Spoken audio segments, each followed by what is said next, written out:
কাজলকে খুন করা হয়েছে। কাজলকে আমি খুন করছি। আমার মামা, মা সবাই মিলে খুন করছে। কাজল সুইসাইড করেনি?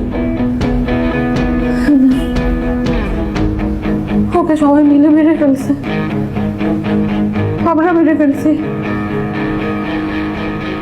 ওর একটা দোষ ছিল, আমাকে ভালোবাসছিল, তাই ওকে মেরে ফেলছে। আচ্ছা, আপনি এই ঘটনাটা কোর্টে বলতে পারবেন?